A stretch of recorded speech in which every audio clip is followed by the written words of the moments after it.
দুমাসে কার্যত বাংলাদেশ থেকে উবে যাওয়া আওয়ামী লীগের নেতারা ইউনূসকে ঘিরে কেন বিক্ষোভ দেখালেন?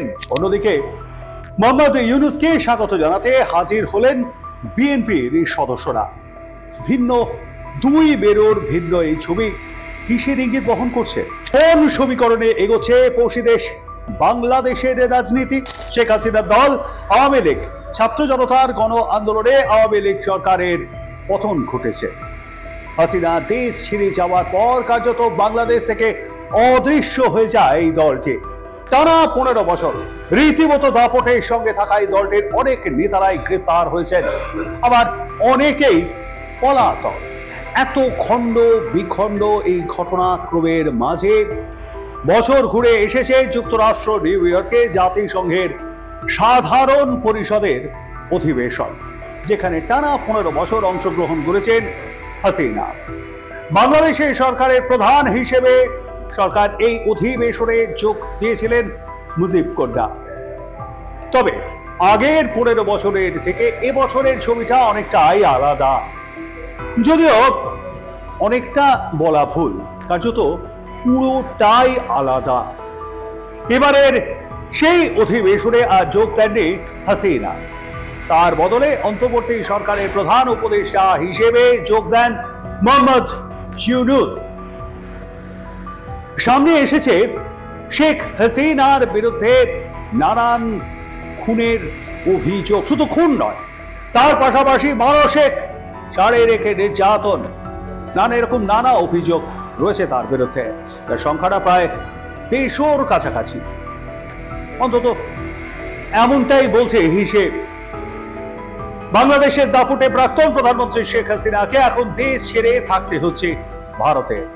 সরকার পতনের পর গোপালগঞ্জ ছাড়া দেশে কিংবা বিদেশে কোথাও আওয়ামী লীগের নেতা থেকে কর্মীদের উপস্থিতি খুব একটা চোখে পড়েনি।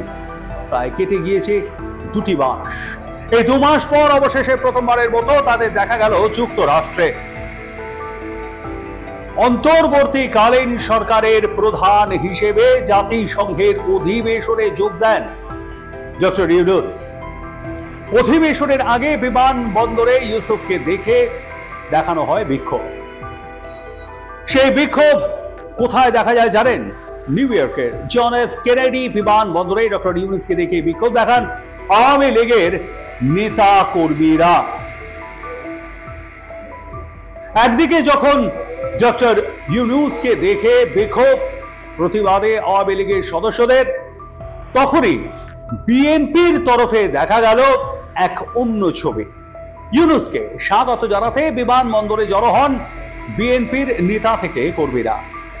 এই দুই ভিন্ন ছবি সদস্যদের উপস্থিতির কারণে বিমানবন্দরে বাড়তি পুলিশ মোতায়েন করতে দেখা যায় সেখানে।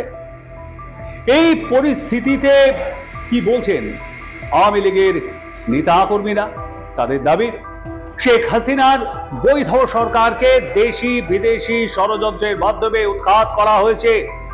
তাদের মধ্যে থেকে এক নেতা বলেন, শেখ হাসিনাকে ফিরিয়ে নিয়ে এসে বাংলাদেশকে আবারও আগের মতো সমৃদ্ধ করা হোক, আর সেই সমৃদ্ধ বাংলাদেশকে এগিয়ে নিয়ে যাওয়ার জন্য দাবি জানানো হয় তাদের তরফ থেকে।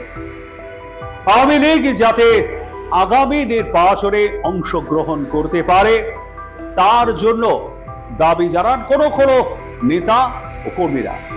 অপরদিকে বিএনপির নেতা কর্মীরা বলছেন, ডক্টর ইউনূস যতদিন জাতিসংঘের অধিবেশনে থাকবেন ততদিনই মাঠে থাকবেন তারা। শেখ হাসিনাকে দেশে ফিরিয়ে কেউ কেউ বিচারের দাবিও জানিয়েছেন। অপরদিকে কেউ তো আবার হাসিনাকে গ্রেপ্তারেরও দাবি করেছেন। গত বছর শেখ হাসিনা যখন জাতিসংঘের অধিবেশনে যোগ দেন তখন তার সফরসঙ্গী ছিলেন 146 জন, আর এবারে শেখ হাসিনা জায়গায় অধিবেশনে যোগ দেবেন ডক্টর ইউনূস। তার সফরসঙ্গী কতজন রয়েছেন জানেন? সংখ্যাটা কি ছাপাতে পারল হাসিনার সফরসঙ্গীর থেকে? না, ছাড়িয়ে যেতে পারেনি।